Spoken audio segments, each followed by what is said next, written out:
네, 오늘 이 시간에 하나님의 뜻으로 우리를 택하사, 하나님의 뜻으로 우리를 택하사, 이 제목의 말씀을 가지고 함께 하나님의 은혜를 나누겠습니다. 저를 따라해 보시겠습니까? 하나님의 뜻으로 우리를 택하사. 우리 모두를 하나님의 뜻 가운데 그렇게 택하여 주신 줄로 믿습니다.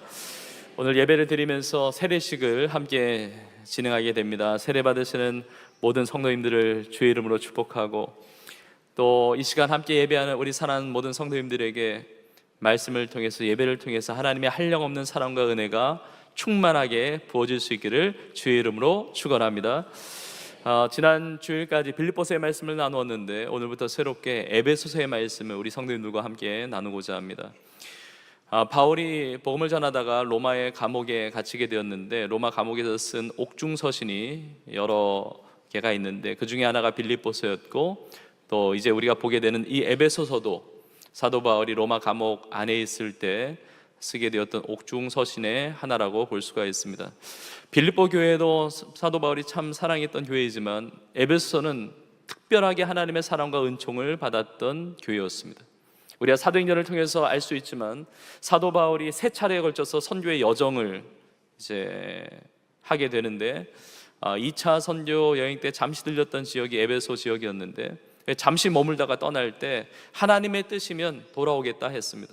근데 정말 하나님의 뜻 가운데 3차 선교 여행 때 에베소 지역에 머물면서 복음을 전파하고 많은 영혼들을 구원했던 너무나 귀한 지역이 에베소 지역이었습니다. 이 에베소 교회가 특별한 것은 무엇이냐면, 사도 바울의 선교 여정 가운데 가장 오랫동안 머물렀던 지역이고, 그리고 그 에베소 지역에 있으면서 많은 성도들을 제자 삼았고, 그리고 많은 기사와 또 치유의 기적들 비롯해서 많은 하나님의 역사가 나타났고, 또 그 당시에 소아시아 지역에 사는 모든 사람들이 에베소 교회를 통해서 주의 말씀을 듣게 된, 그야말로 부흥의 진원지처럼 쓰임받았던 교회가 에베소 교회였습니다. 저는 에베소의 말씀을 통해서 우리 세종교회를 하나님께서 놀랍게 축복해 주시고 특별한 사랑으로 붙들어 주실 뿐만이 아니고, 우리 사랑하는 성도님들 한 분 한 분에게 꼭 필요한 하나님의 놀라운 은혜와 축복과 능력이 이 에베소의 말씀을 통해서 부어질 수 있기를 주님의 이름으로 축원합니다. 오늘 세례식과 함께 예배를 드리기 때문에 짧은 시간 하나님의 말씀을 전하게 되지만, 한 가지의 메시지를 나누고자 합니다. 한 가지의 메시지는 바로 오늘 설교의 제목입니다. 하나님의 뜻으로 우리를 택하사. 하나님의 뜻으로 우리를 택하셨다는 것, 나를 택하셨다는 것이 뭐가 그렇게 중요합니까? 하나님의 뜻으로 나를 택하셨기 때문에 하나님이 나의 삶을 책임져 주신다는 것입니다. 나의 삶을 돌보아 주신다는 것입니다. 나의 삶을 이끌어 주신다는 것이죠. 나를 택해 주신 그 놀라운 은혜에 감사하며 감격하며 하나님을 찬양하며 담대하게 믿음으로 승리할 수 있는 그 삶의 근거가 바로 하나님의 뜻으로 하나님이 우리를 택해 주셨기 때문이라는 것이죠. 에베소의 문을 열면서 에베소 첫 장 첫 절에 이렇게 시작을 하고 있습니다. 하나님의 뜻으로 말미암아, 하나님의 뜻으로 말미암아 그리스도 예수의 사도된 바울은, 사도 바울의 신앙의 고백을 관통하는 너무나 중요한 메시지입니다. 하나님의 뜻으로 말미암아, 사람의 뜻으로 된 것이 아니라는 것입니다. 내 뜻, 내 마음대로 된 것이 아니라는 것입니다. 우연히 된 것이 아니라는 것입니다. 세상의 뜻이 아니라는 것입니다. 하나님의 뜻이라는 것이죠. 하나님의 뜻은 완전한 뜻입니다. 하나님의 뜻은 순전한 뜻입니다. 여러분, 하나님은 좋으신 하나님이신 줄 믿습니다. 그렇기 때문에 하나님의 뜻에는 좋은 것들이 역사하는 거예요. 하나님은 사랑의 하나님이신 줄 믿습니다. 하나님의 뜻은 나의 삶에 하나님의 사랑이 부어지는 뜻이라는 것이죠. 바울은 고백하는 것입니다. 내가 사도가 되어서 이렇게 복음을 전파하는 인생을 살아가는 것, 하나님의 뜻이라는 것입니다. 내가 예수님 믿고 구원받은 것, 세례받는 것, 복음의 사명을 감당하면서 쓰임받는 것, 심지어 로마 감옥 안에 들어와 있는 이 현실의 문제까지도 사실은 하나님의 뜻 안에 있기 때문에, 하나님의 뜻으로 불러주시고 세워주시고 역사하신 하나님이 끝까지 하나님의 뜻 가운데 붙들어 주시는 이 믿음을 가지고 살아가게 된다는 것입니다. 사도 바울만 하나님의 뜻으로 불러주셨을까요? 그렇지 않습니다. 이 땅을 살아가는 모든 성도들 하나님의 뜻으로 말미암아 성도가 된 줄로 믿습니다. 하나님의 뜻으로 말미암아 그리스도 예수의 사도된 바울은 에베소에 있는 성도들과 그리스도 예수 안에 있는 모든 그 신실한 자들에게 편지를 한다고 이야기합니다. 여러분, 에베소 지역은 우상 숭배하는 타락한 지역이었습니다. 아데미 여신을 숭배하는 신전이 있었던 곳, 그것을 중심으로 돌아갔던 사회가 에베소 사회였습니다. 그런데 그 가운데 거룩하게 부름받은 무리들, 성도들이 있었다는 것입니다. 그리스도 예수 안에 있는 신실한 자들. 여러분, 내가 어디에 사느냐, 내가 어느 가정에 있느냐, 어느 직장을 다니느냐, 어느 시대를 살고 있느냐, 다 중요한 것이지만 그러나 우리 모두는 그리스도 예수 안에 있는 자들인 줄로 믿습니다. 세상에서 구별되게 부름받은, 하나님의 뜻대로 부름받은 성도로서 살아가고 있다는 것입니다. 우리 모두가 성도로 살아가고 신실한 자들, 하나님 앞에 충성된 말씀을 붙들고 순종하며 승리하는 은혜가 있기를 간절히 축복합니다.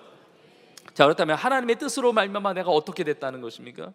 구체적으로 오늘 본문의 4절 이후에 이렇게 나옵니다. 곧 창세 전에 그리스도 예수 안에서 우리를 택하사. 하나님의 뜻으로 우리를 택하셨다는 것입니다. 설교 제목이죠. 하나님의 뜻으로 말미암아 창세 전에 우리를 택하사, 그리스도 예수 안에서 우리를 택하사, 우리로 사랑 안에서, 하나님은 사랑의 하나님이세요. 사랑 안에서 우리를 택해 주셨습니다. 그 앞에 거룩하고 흠이 없게 하시려고, 하나님 앞에 거룩하고 흠 없는 성도로 세워가기 위해서, 세우시기 위해서, 그렇게 구원하시기 위해서 창세전에 나를 택해 주셨다는 거예요. 여러분, 이것이 얼마나 놀라운 은혜입니까? 만약에 내가 택했다고 한다면 내가 포기할 수도 있는 거잖아요. 내가 결정하고 내가 택하고 내가 원하는 대로 살다가 그 모든 책임을 내가 감당해야 된다. 여러분, 얼마나 두려운 인생입니까? 얼마나 무서운 인생입니까? 내가 택한 것이 아니라 하나님이 택해 주셨다는 것입니다. 여러분, 나의 삶은 나로부터 시작된 것이 아니라 하나님으로부터 시작된 줄로 믿습니다. 나의 신앙생활이라고 하는 것은 나로부터 출발한 것이 아니라 하나님으로부터 출발한 것입니다. 내가 하나님을 붙들었던 것이 아니라 하나님이 나를 붙잡아 주셨습니다. 내가 주님을 찾아간 것이 아니라 주님이 나를 찾아와 주신 것입니다. 여러분, 이것이 얼마나 큰 위로이며 얼마나 큰 은혜이며 얼마나 큰 소망이며 감격입니까? 예수님께서 말씀하셨습니다. 요한복음 15장 16절에도 너희가 나를 택한 것이 아니요 내가 너희를 택하여 세웠다고 이야기합니다. 내가 하나님 택한 것이 아니라 하나님이 나를 택해 주셨습니다. 나를 택하신 하나님은 절대로 나를 포기하지 아니하십니다. 나를 고와 같이 버리지 않는다고 하셨습니다. 일평생, 아니 영원토록 나와 함께 하시는 우리 사랑의 주님이 되시는 것입니다. 내 인생은 나로부터 시작된 것이 아니라는 것이죠. 나는 우연히 존재하는 것이 아니라는 것입니다. 하나님 뜻 안에 있는 존재라는 것입니다. 태어나지 말았어야 될 인생이 태어난 것이 아닙니다. 나는 사랑받기에 태어났고 그 하나님의 사랑 가운데, 하나님의 뜻 가운데 살아가고 있는 거룩한 성도라는 것이죠. 하나님의 사랑 안에서 창세전에 택하신 그 은혜. 여러분, 수개월 동안 우리가 수많은 영혼을 가슴에 품고 기도하고 또 복음을 전했습니다. 전도하며 선교하며 아우리치하며 많은 영혼들이 주님 앞에 돌아왔습니다. 그리고 오늘 많은 성도들을 세례를 베풀게 됩니다. 얼마나 감격스러운지 모릅니다. 너희는 가서 모든 민족을 제자로 삼아 아버지와 아들과 성령의 이름으로 세례를 베풀라는 주님의 지상 명령을 따라서 오늘 이렇게 세례 예식을 베풀게 됩니다. 너무나 감격스럽습니다. 내가 예수를 믿게 된 것, 내가 구원받게 된 것, 내가 세례받게 된 것, 내가 성도로 살아가게 된 것, 내가 결정한 것이 아닙니다. 내가 선택한 것이 아닙니다. 창세전부터 나를 택하신 하나님의 놀라운 사랑과 은혜인 줄로 믿습니다. 요한일서 4장 10절에도 말씀하고 있죠. 사랑은 여기 있으니 우리가 하나님을 사랑하는 것이 아니요 하나님이 우리를 사랑하사 우리 죄를 속하기 위하여 화목제물로 그 아들 예수 그리스도를 우리 가운데 보내주신 것입니다. 우리가 전도를 해서 많은 영혼들이 주님 앞에 돌아왔습니다. 오늘 세례 받으시는 많은 성도님들, 또 이 시간 예배드리는 우리 사랑하는 성도님들, 많은 분들이 전도를 받아서 예수님 믿게 되었습니다. 예전에 예수님 믿을 생각 전혀 없었던 분들이 예수님을 믿게 됐습니다. 전도를 받아서 이 자리에 오게 되고 예배를 드리게 됩니다. 말 그대로 전도를 받은 거예요. 전도를 받은 겁니다. 내가 시작한 게 아닙니다. 내가 선택한 것이 아닙니다. 주님이 나를 불러주셨습니다. 누가 나 좀 전도 좀 해줬으면 좋겠다. 난 교회 다니고 나 구원받고 싶은데, 영생 얻고 싶은데 좀 전도를 누가 좀 안 해주나? 여러분, 이런 사람 거의 없어요. 교회 다닐 생각 없었고 예수 믿을 생각 없었고 아예 하나님 믿을 생각 없었는데 그런데 기도를 받고 권면을 받고 초청을 받고 인도함을 받고 복음을 듣고 예수를 믿고 구원받게 된 것이죠. 그리고 하나님을 예배하게 된 것이죠. 혹시 우리 중에 나 좀 전도했으면 좋겠다, 나 교회 다니고 싶은데, 나 영생 얻고 싶은데, 구원받고 싶은데, 그런 마음이 먼저 생겨서 예배드리고 있다 할지라도, 예수를 믿게 되었다 할지라도, 여러분 그 마음을 주신 분 자체가 우리 하나님이신 줄로 믿습니다. 그 갈망하는 마음, 그 목마른 마음, 그 사모하는 마음, 내가 신앙생활 시작해야 되겠다, 내가 교회 다녀야 되겠다, 나 예수님 믿어야 되겠다, 하나님의 자녀가 되어야 되겠다, 영생의 축복 누리며 천국 백성으로 살아야 되겠다, 하나님 앞에 나아가야지, 어떤 이런 마음을 주신 것, 이 믿음의 마음을 주신 것, 전적인 하나님의 은혜인 줄로 믿습니다. 여러분 이렇게 은혜를 받았어요. 하나님이 나를 이렇게 택해 주셨습니다. 여러분 그것이 나의 삶에 어떤 축복이 됩니까? 엄청난 축복이 됩니다. 여러분 하나님의 뜻 가운데 나를 이렇게 택해 주셨다는 것, 창세 전에, 이 땅의 기초가 세워지기 전에, 천지만물이 창조되기 전에 하나님의 택하신 은혜, 흔들리지 않는 구원, 흔들리지 않는 영생, 흔들리지 않는 축복이 되는 것이죠. 그러니까 찬양할 수밖에 없어요. 3절 이후에 보니까 사도 바울이 찬송하리로다 그럽니다. 찬양이 터져 나옵니다. 찬송하리로다. 하나님 곧 우리 주 예수 그리스도의 아버지께서, 여러분 3절에 보니까 하나님과 예수님의 관계를 설명해 줍니다. 하나님 곧 우리 주 예수 그리스도의 아버지. 성부 하나님은 성자 예수님의 아버지세요. 성자 예수님은 성부 하나님의 하나밖에 없는 독생자 아들이십니다. 근데 하나님과 예수님의 관계인데, 여러분 이것이 하나님과 예수님만의 관계가 아니라 놀라운 사실은 나와 관계가 된다는 것입니다. 찬송하리로다. 하나님 곧 우리 주 예수 그리스도의 아버지께서 그리스도 예수 안에서 하늘에 속한 모든 신령한 복을 누구에게 주십니까? 우리에게 주시되. 아니 하나님은 예수님의 아버지이신데 왜 우리에게, 나에게 하늘에 속한 모든 신령한 복을 주십니까? 그 이유가 있습니다. 오늘 본문의 5절에 보니까 이렇게 말씀하십니다. 그의 기쁘신 뜻대로 우리를 예정하사. 그러니까 나를 향한 하나님의 뜻, 창세전에 나를 택하신 하나님의 뜻은 사랑 가운데 이루어진 것이고 그 기쁘신 뜻이라는 거예요. 나를 택하신 것은 하나님의 슬픈 뜻이 아닙니다. 우울한 뜻이 아닙니다. 기쁘신 뜻인 줄로 믿습니다. 기쁘신 뜻대로 우리를 예정하셨어요. 미리 정하셨어요. 미리 정하셨어요. 내가 자격이 있어서가 아닙니다. 내가 사랑받을 그런 만하니까 그런 것이 아닙니다. 정말 자격 없는 나를 하나님이 예정하신 거예요. 미리 정하신 거예요. 정하셔서 어떻게 하셨느냐? 예수 그리스도로 말미암아 자기의 아들들이 되게 하셨다. 그러니까 예수님만이 하나님의 자녀가 아니라 예수 그리스도 안에서 우리를 하나님의 자녀 삼아 주셨다는 것이죠.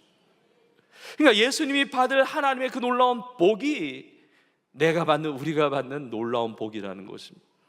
자기의 아들들이 되게 하셨다는 것은 그야말로 입양하셨다는 겁니다. 우리의 호적을 바꿔주셨다는 것입니다. 여러분 에베소가 쓰여졌던 당시에 로마 시대의 그 입양이라고 하는 것은 오늘날의 입양과 많이 다릅니다. 당시에 입양이라고 하는 것은 상속자를 얻기 위해서 입양을 했다고 합니다. 내 가족 중에 상속자가 없어요. 그러니까 입양을 하는 것입니다. 친척 중에 입양을 하는 것입니다. 친척에도 없으면 친한 친구의 자녀 중에 입양을 하는 것이죠. 상속자로 세우기 위해서 입양을 했던 것입니다. 나와 전혀 모르는 사람을 입양하는 경우는 극히 드물었다고 합니다. 여러분 그런 차원에서 하나님께서 나를 자녀 삼아 주셨다는 것은 신비롭고 놀라운 하나님의 은혜요 사랑이 되는 것입니다. 왜냐하면 우리는 그리스도 예수 밖에 있었던 외인과 같았던 인생이었습니다. 우리는 하나님의 자녀가 아니라 본질상 진노의 자녀였어요. 근데 하나님이 정하신 거예요. 하나님이 택하신 거예요. 언제요? 창세 전에. 이해할 수가 없어요. 나같이 연약한 자를, 나같이 보잘것없는 자를, 나같이 작은 자를 왜 부르셨는가, 왜 택하셨는가, 나를 세우셨는가 이해할 수가 없어요. 근데 이것이 놀라운 하나님의 은혜입니다. 하나님의 아들이 되게 하셨습니다. 하나님의 자녀가 되게 하셨습니다. 그래서 하늘에 속한 모든 신령한 복을 우리에게 주신다고 말씀하고 있는 것입니다. 모든 신령한 복을 우리에게 주시되라고 하는 이 표현은 미래적인 하나님의 복에 대한 설명만이 아니라 이 주시되라고 하는 이 표현이 문법으로 보면 과거형이에요. 이미 주셨다는 것입니다. 내가 예수를 믿고 구원받아서 성도로 살아가는 나의 삶 가운데 이미 하늘에 속한 모든 신령한 복이 예수 그리스도 안에서 우리 가운데 임하게 된 줄로 믿습니다. 우리 성도님들은 다 복덩어리들이신 줄로 믿습니다. 하늘에 속한 신령한 복, 그 하늘에 속한 모든 신령한 복이 그럼 무슨 복이냐? 여러분, 예수님 믿고 나서 얼마나 큰 복을 받습니까? 예수 그리스도 안에서 예수 그리스도의 이름으로 우리는 기도할 수 있고 예배할 수가 있습니다. 우리가 기도할 때마다 얼마나 많은 응답들을 하나님이 주십니까? 너무나 많은 복이 있어요. 여러분, 우리의 건강이 치유되고 강건하게 되는 것 하나님의 복인 줄로 믿습니다. 우리의 만남도 하나님의 복이에요. 동역자를 주신 것도 하나님의 복입니다. 정말 우리의 가정에서 또 우리 교회에서 우리의 삶의 자리에서 주시는 많은 복들이 있습니다. 내 뜻을 이루어가는 성공적인 삶을 살아가는 것도 하나님의 복일 수가 있습니다. 명예와 권세와 지위와 인기와 그 모든 것들 하나님의 복일 수가 있습니다. 그러나 하늘에 속한 모든 복은 이 세상이 말하는 복과 완전히 다른 것입니다. 이 세상은 그런 것들이 복이라고 말하지만 그러나 우리는 그런 복만이 아니라 하나님이 나의 복이 되시는 것입니다. 하나님을 가까이 함이 내게 복이에요. 하나님을 얻었어요. 예수 그리스도를 얻었기 때문에 나의 인생의 복이 되신 예수 그리스도가 내 안에 계시기 때문에 예수님 안에 있는 모든 복이 내 삶에 임하게 된다는 것입니다. 그 구원과 생명과 평안과 그 위로와 그 놀라운 축복들, 하나님이 주신 놀라운 은사들, 기도할 때마다 응답받는 모든 것들 다 하나님의 복이 되는 줄로 믿습니다. 세상은 복이 아니라고 말할지 모르겠습니다. 그러나 우리 예수 그리스도 안에서 모든 복을 얻은 자들입니다. 예수님의 산상수훈을 보면 마태복음 5장에서부터 7장까지 나오는데 마태복음 5장의 문을 열면 예수님의 산상수훈 하시면서 8복에 대해서 먼저 말씀하십니다. 8가지의 복이에요. 이 8가지의 복이 하늘에 속한 모든 신령한 복에 포함되어 있는 것이죠. 심령이 가난한 자는 복이 있나니 천국이 그들의 것이며. 세상은 가난한 자 복이 있다고 말하지 않을지 모르지만 주님은 심령이 가난한 자가 복이 있다고 했습니다. 우리가 심령이 가난하기 때문에 예수님께 나와서 구하는 것 아니겠습니까? 주님 앞에 엎드리는 거예요. 주님을 의지하는 것입니다. 주님 없이는 내가 살아갈 수 없다고 고백하는 것입니다. 이 심령이 가난한 자로 살아가는 것 놀라운 하나님의 축복이 되는 줄로 믿습니다. 애통하는 자는 복이 있다고 말씀하십니다. 그들이 위로를 받을 것이라 말씀하세요. 주님의 약속의 말씀이에요. 온유한 자는 복이 있다고 말씀하십니다. 그가 땅을 기업으로 얻을 것이라 말씀하십니다. 의에 줄이고 목마른 자는 복이 있습니다. 그들이 배부를 것이며 약속하고 있습니다. 긍휼히 여기는 자는 복이 있습니다. 긍휼히 여김을 받는다고 말씀하십니다. 마음이 청결한 자는 복이 있습니다. 그가 하나님을 볼 것이라고 말씀하고 있습니다. 화평하게 하는 자는 복이 있습니다. 피스메이커, 트러블 메이커가 아니라 피스메이커로 화평하게 하고 화목하게 하는 자는 복이 있습니다. 그들이 하나님의 아들이라 일컬음을 받을 것이라 말씀하십니다. 의를 위하여 박해를 받는 자, 예수 그리스도를 위하여 복음을 위하여 박해, 핍박을 받는 자. 세상은 박해받고 핍박받는 자, 복받은 사람이라고 말하지 않을 수 있습니다. 그러나 예수 그리스도를 위하여 복음을 위하여 의를 위하여 박해를 받은 자 복이 있나니 천국이 그들의 것임이라고 말씀하고 있습니다. 하늘에 속한 모든 신령한 복 우리 모두가 다 받아 누릴 수 있기를 간절히 축복합니다. 네, 하늘에 속한 모든 신령한 복이 다 뭐냐? 모든 것이니까 우리가 다 열거할 수 없지만 이 8복을 보면 첫 번째와 마지막 복이 무엇입니까? 심령이 가난한 자는 복이 있나니 천국이 그들의 것입니다. 의를 위하여 박해를 받은 자는 복이 있나니 천국의 그들의 것입니다. 8복의 시작도 천국의 복이고 마지막도 천국의 복이에요. 하늘의 속한 신령한 모든 복 시작도 천국이고 마지막도 천국이에요. 예수 그리스도를 믿음으로 구원받은 우리 모두는 천국의 복을 받은 자들인 줄로 믿습니다. 때로는 질병이 찾아올 때 복이 아니라 말하지 마십시오. 예수 그리스도 안에서 우리는 죽어도 다시 사는 천국의 은혜를 누리는 자입니다. 세상에서 어려움을 당하고 고난을 당해도 모든 것이 다 축복이 되는 것입니다. 우리는 천국의 능력을 가지고 천국의 은혜를 가지고 영원한 생명을 얻고 살아가고 있는 것입니다. 이미 받을 복을 다 받은 존재들이에요. 하늘에 속한 모든 신령한 복을 누리며 살아가는 우리 모두가 될 줄로 믿습니다. 여러분, 이 은혜를 안다면 우리를 택하시고 이 복을 주셨다고 한다면 우리는 어떻게 살아갑니까? 찬송하며 사는 거예요. 찬송하리로다. 오늘 본문의 마지막 절 6절에도 말씀하고 있습니다. 이는 그가 사랑하시는 자 안에서 우리에게 거저 주시는 바, 거저 주셨어요. 거저 주시는 바 그의 은혜의 영광을 찬송하게 하려는 것이라.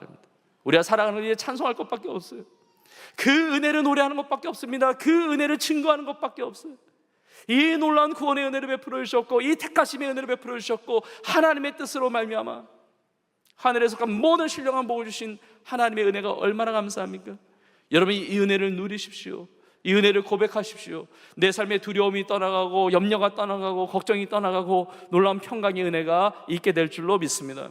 빌립보서에서도 사도 바울이 사랑하는 빌립보 성도들을 향해서 그렇게 축복하고 권면했는데, 오늘 본문도 마찬가지예요. 2절에 보니까 하나님 우리 아버지와 주 예수 그리스도로부터 은혜와 평강이 너희에게 있을지어다 말씀하십니다. 여러분, 은혜와 평강이 우리 성도님들에게 있기를 주님의 이름으로 축복합니다. 자, 말씀을 준비하면서 하나님의 뜻대로 택하심을 받고 하나님의 자녀가 되고 하늘의 신령한 모든 복을 다 받아 누리면서 살아가는데, 이 은혜를 생각할 때, 하나님 우리를 돌보시는 이 은혜를 생각할 때 너무나 감격스러웠습니다. 그러면서 떠오르게 된 마음 가운데 감동으로 다가온 구절이 있었는데, 오늘 말씀 마무리하면서 이 구절을 보는데, 마태복음 10장 29절에 보니까 이렇게 말씀하세요. 참새 2마리가 한 아사리온에 팔리지 않느냐? 그러나 너희 아버지께서 허락하지 아니하시면 그 하나도 땅에 떨어지지 아니하리라. 여러분, 참새 2마리 한 아사리온에 팔리는 것, 여러분, 아사리온이라고 하는 것은 로마 화폐의 단위인데, 한 아사리온은 한 데나리온의 16분의 1에 해당한다고 말합니다. 한 데나리온이라고 하는 것은 한 사람이 하루 동안 버는 돈이거든요. 하루 동안 일해서 버는 일삭에 해당되는 것인데, 거기에 16분의 1이니까 굉장히 적은 거죠. 그래서 오늘날로 환산을 하면 한 아사리온은 한 몇천 원에 해당한다고 이야기합니다. 여러분, 몇천 원 주고 참새 2마리를 사고 파는 것, 여러분, 이것은 사소한 일일 수 있습니다. 그러나 이것도 하나님이 허락하지 아니하시면 이루어질 수 없다고 이야기합니다. 여러분, 하물며 하나님의 뜻으로 말미암아 창세전에 택하시고 구원해 주시고 하나님의 자녀 삼아 주신 나의 인생, 하나님의 은혜로 붙들어 주시고 승리하게 하실 줄로 믿습니다. 그래서 마태복음 10장 30절과 31절에 이어서 이렇게 말씀하고 있는 것입니다. 너희에게는 머리털까지 다 세신 바 되었나니, 그 다음에 보십시오. 두려워하지 말라. 너희는 많은 참새보다 귀하니라 말씀하셨습니다. 오늘 세례 받으시는 성도님들, 또 우리 사랑하는 예배드리고 있는 우리 모든 성도님들, 여러분들은 참새보다 귀한 존재들일 뿐만 아니라 천하보다 귀한 하나님의 독생자 예수 그리스도와 맞받고 그 보배로운 피로 말미암아 구원받은 하나님의 자녀들입니다. 우리 지난 주일에도 함께 나누었지만 오늘 말씀 마무리해서 마지막 구절인데, 로마서 8장 28절 이렇게 기록되어 있습니다. 우리 믿음으로 같이 함께 읽겠습니다. 시작. 우리가 알거니와 하나님을 사랑하는 자 곧 그의 뜻대로 부르심을 입은 자들에게는 모든 것이 합력하여 선을 이루느니라. 아멘. 할렐루야. 하나님의 뜻대로 부름받은 우리 모든 것이 합력하여 선을 이루어 나의 삶에 이제까지 은혜로 붙드시고 역사하신 주님께서 은혜와 평강 가운데 하늘의 신령한 모든 복을 누리며 끝까지 믿음으로 승리하게 하실 줄로 믿습니다. 그런 축복의 주인공들로 마음껏 쓰임받는 우리 온 교회와 사랑하는 성도님들 다 될 수 있기를 주의 이름으로 축원합니다. 오늘 주신 말씀 믿음으로 받으면서 함께 고백하며 찬양하겠습니다. 하나님이 나를 불러오셨는데 후회함이 없는 부르심이고 실수가 없는 부르심이고 나의 연약한 자 왜 이렇게 불러오셨는지 이해할 수 없지만, 그러나 나를 향한 하나님의 선하고 아름다운 뜻이 끝까지 믿음 가운데 아름답게 이루어지게 될 줄로 믿습니다. 그 믿음을 가지고 함께 고백하며 찬양하겠습니다.